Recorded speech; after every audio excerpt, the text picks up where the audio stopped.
I'm out and running, faithfully sharing value and interpreting the world's best books. Hello, this is Sally with the Book Talk. Today, I'm interpreting the book called The Post-Truth Era. Do you feel like it's getting harder to uncover the truth about things? Whenever a big event happens, we hear one story today, get all outraged, and then tomorrow comes a huge reversal. So, all sorts of claims sometimes make us anxious, sometimes angry. They might contradict each other, but they always quickly stir up our emotions. It makes many people pick sides without even figuring out what the truth is. This situation where truth and logic are ignored and emotions dominate public opinion is what we call post-truth. The author of this book, Hector MacDonald, is a British business consultant. He believes truth is like a multifaceted object, and people with ulterior motives only describe one side of it. Even if someone tells the truth, they can deliberately cherry-pick, edit, and manipulate it to create all sorts of tricks and traps. Around us, from small things like anxiety peddled on social media to big events like the UK's Brexit vote and Trump's election as US president. After these international political events, truth manipulation cases are everywhere. We've entered a post-truth era. After publication, this book was recommended by Liang Windao, Facebook, COO Sheryl Sandberg, and others. Yuval Noah Harari, author of *Sapiens*, says humans have actually always lived in a post-truth era. In the era of underdeveloped information, humans were kept in the dark. In the information explosion era, humans only believe facts that match their own values. In this book, MacDonald uses vivid cases to show how truth gets cherry-picked, dissected, twisted, and covered up. Let's open our minds to understand this world more fully and rationally. MacDonald believes post-truth has 4 forms: partial truth, subjective truth, manufactured truth, and unknown truth. Next, we'll break them down one by one for you. First up, the first type of post-truth, partial truth. It means that most info we get, while true, doesn't give the full picture. It's been cherry-picked. Cropped truth mainly stems from 3 reasons that lead to partial truth. Well, the first reason is the complexity of things. In our lives, even the most ordinary things are very complex, and it's hard for us to see the whole picture.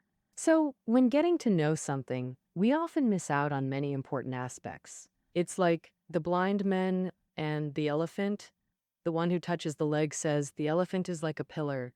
The one who touches the tail says, it's like a rope. The one who touches the trunk says, it's like a water pipe. None of them are lying, but each is describing only a part of the elephant.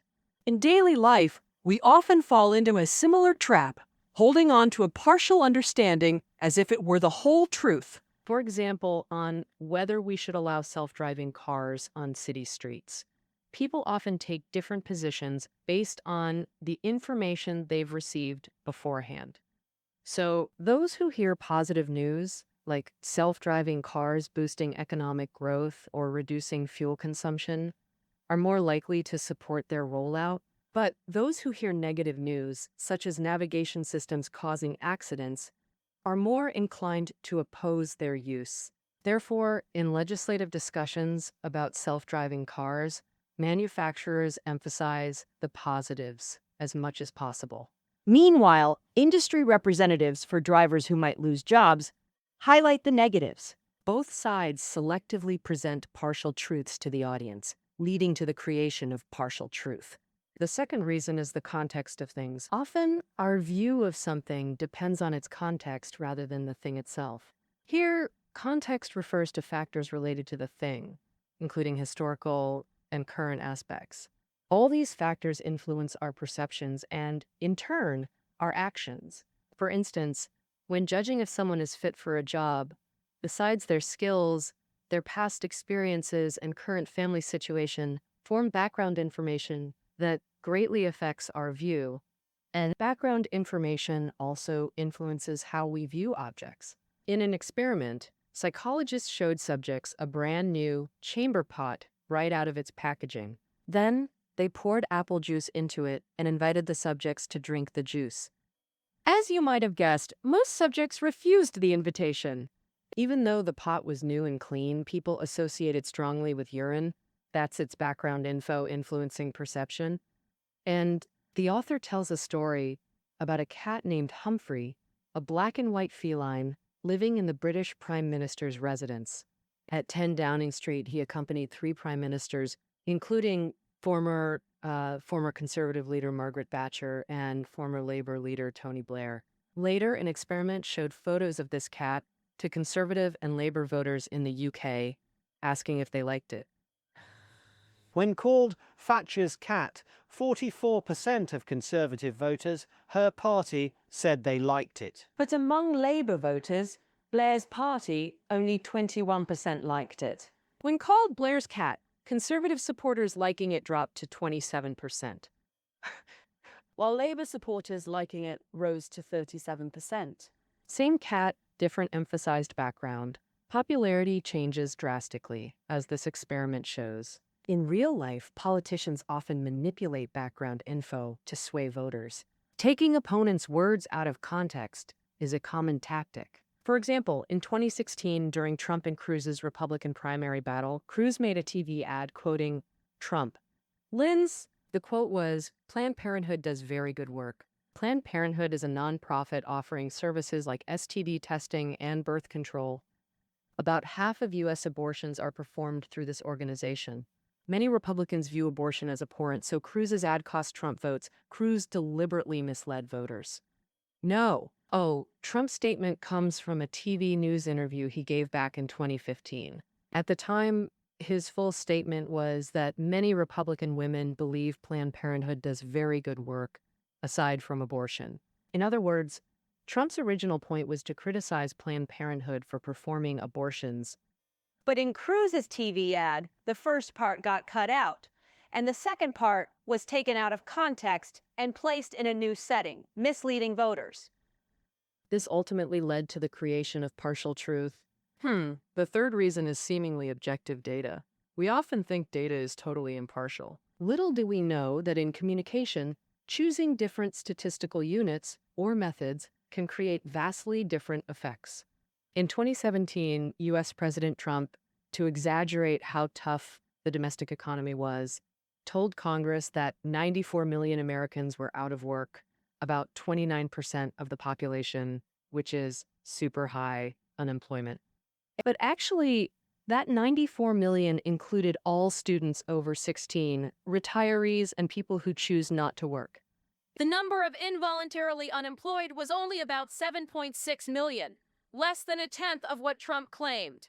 Also in 2017, then UK Prime Minister Theresa May announced an extra £2 billion to tackle young people's housing problems. No doubt, May wanted to show a big, powerful number, but the media quickly burst that bubble.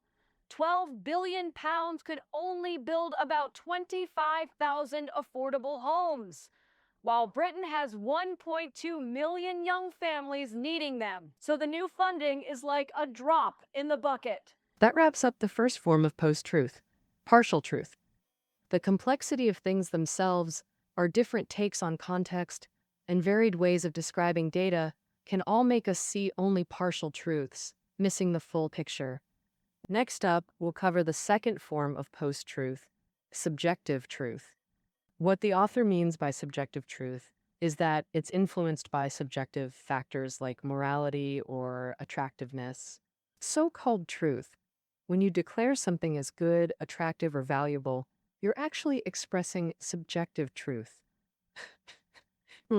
Since this truth is subjective, it can be changed. For example, if you want to change your eating habits to eat more veggies, experts suggest instead of trying hard to resist high-fat and high-sugar foods, first tell yourself that low-fat, low-sugar foods are really tasty. Veggies are delicious, and I love eating them. And this subjective suggestion actually affects our brains, making them secrete more hormones, increasing the pleasure we feel when eating healthy foods. Similarly, when facing a challenging job, if we first change how we view it subjectively, focusing more on positive angles, will genuinely experience more joy while doing it. Now, thus, our subjective perception becomes the truth. A classic case of leveraging subjective truth is how people's valuation of diamonds changed. Today, nearly everyone sees diamonds as rare, heirloom-worthy items that justify big spending. And most importantly, diamonds symbolize pure, undying love. But in fact, a century ago, most ordinary people had little practical need for diamonds and valued them minimally.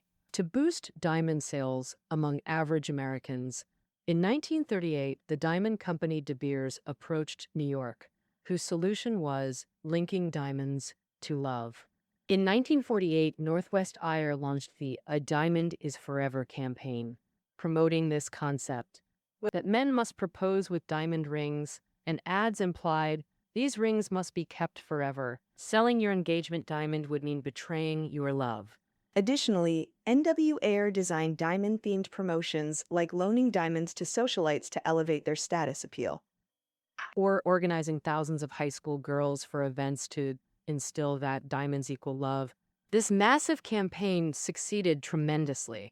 By the late 1950s, nearly every American saw diamond rings as essential for engagements. Later, De Beers used the same strategy in Japan and China, achieving huge success there too. Just like that, diamond prices soared globally, and diamonds being valuable became a classic subjective truth. That covers the second form of post-truth, subjective truth. What's moral or immoral? Beautiful or ugly? Valuable or worthless? Different eras, societies, and groups may have different views, and often these views can be exploited and manipulated. Next, we'll discuss the third form of post-truth, manufactured truth. It means we often define and name things, and these definitions then influence reality. Since these definitions and names are human-made, it's called manufactured truth. Why do definitions and names affect how we understand truth? First, definitions. After defining something, people often manipulate the definition to obscure truth or mislead others.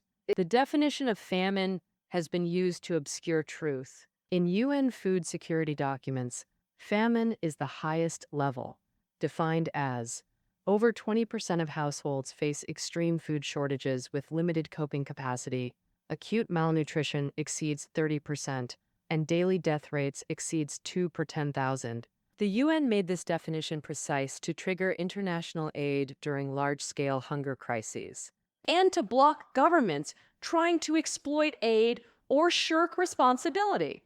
but often this definition actually prevents timely aid for disaster areas, because politicians use it as a rigid benchmark to measure affected regions.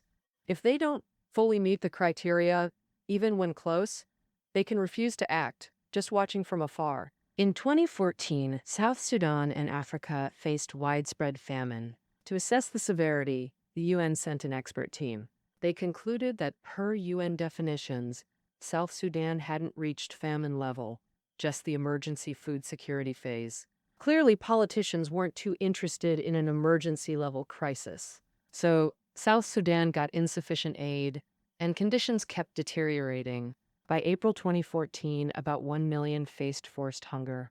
By March 2017, that number soared to 5.5 million, with 100,000 at immediate starvation risk. Many resorted to eating leaves to survive. Only then did South Sudan finally qualify as a famine internationally. Within 3 weeks, a UK-led campaign raised £50 million. A month later, the World Bank allocated $50 million for famine relief. This case shows how a manufactured definition can decide thousands' fates or mislead audiences.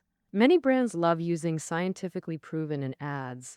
This convinces skeptical consumers. But what does scientifically proven actually mean?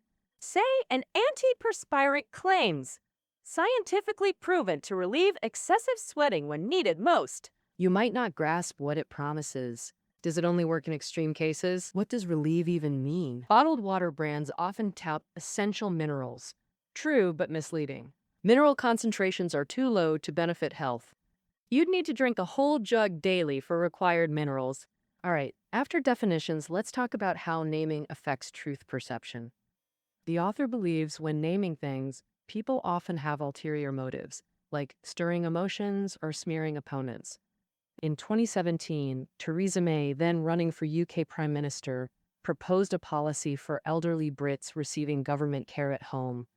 If they owned assets worth over £100,000, like property, the government would deduct care costs from their estate after death, say by auctioning the house.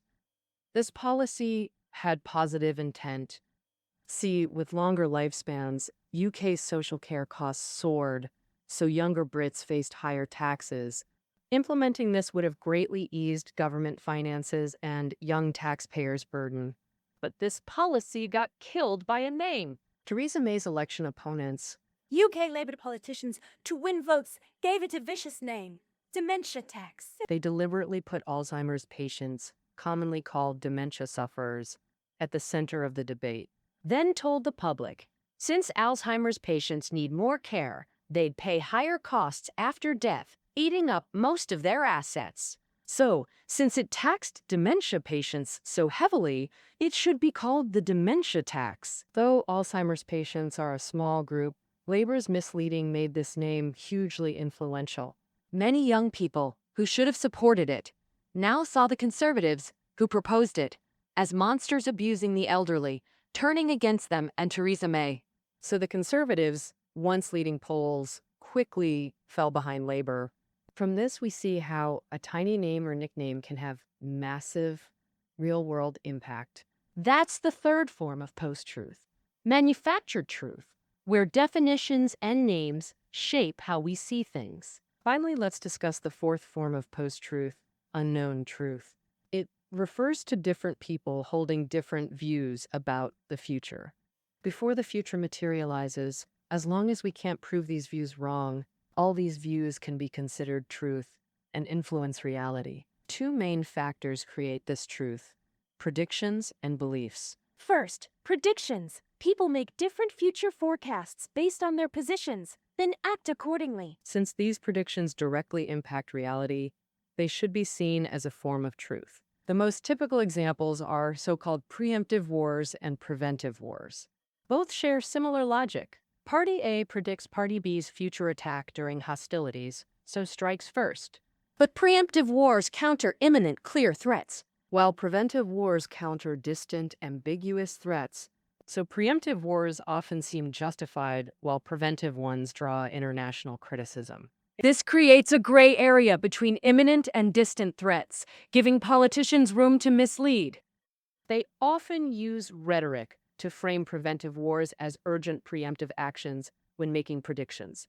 For example, in 2003, President George W. Bush and PM Tony Blair launched the Iraq War, predicting Iraq would soon use WMDs against the US or Europe. But post-war, no such weapons were found, sparking widespread condemnation. Yet Blair insisted they acted based on truth. Because if Saddam Hussein weren't removed, he'd attack the West eventually, if not immediately. We must acknowledge Blair relied on predictive unknown truth here. Well, you can't say his prediction is wrong. It could happen, but no one knows exactly when.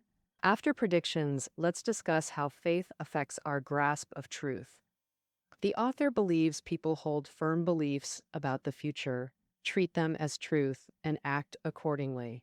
We all have direct experience with faith's power. Our strongest beliefs shape our thought patterns. We act on faith. Patriots wave flags and sing anthems to express love for their country.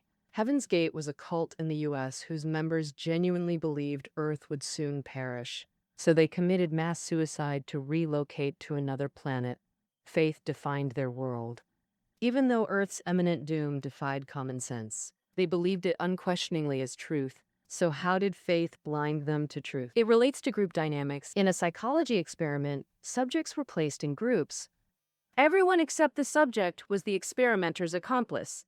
The group was shown two cards, one with a single black line, the other with 3 lines of different lengths. They were asked which of the 3 lines matched the single line's length.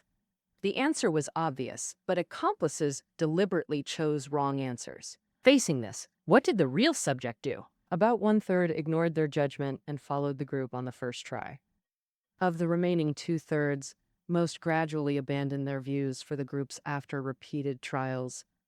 This group pressure tactic, shaping beliefs, is used in companies, organizations, and cults to build unity toward common goals. Of course, similar to pyramid schemes, these illegal groups often manipulate newcomers by shaping beliefs. Their common tactic is placing newcomers in groups where everyone bombards them with get-rich-quick propaganda while cutting off outside contact to block rational counter-opinions. After a while, newcomers often get brainwashed, turning into believers who treat pyramid schemes as faith. That concludes the fourth form of post-truth, unknown truth, where people make different predictions and hold varying beliefs about the future. These predictions and beliefs influence people's actions. Thus, they can be seen as truth to some extent. And that wraps up the main content of the post-truth era for you. Truth is complex. It can be manipulated, cherry-picked, edited, and twisted. We live in a post-truth era where truth is constantly exploited. So how do we find truth in such an era? First, we must learn to avoid being misled by others. The author suggests, when politicians, marketers, or media try to mislead us, challenge them directly, demand clarification, and leave no wiggle room. When our abilities fall short, seek help from fact-checking organizations. Second, avoid self-deception. Learn to understand things more comprehensively and objectively. When hearing news, don't rush to believe. Instead, actively seek multiple sources, analyze from various angles, verify, then synthesize to form your own judgment. All right, that's all for our interpretation of the post-truth era. Find the reading notes below the audio. See you tomorrow!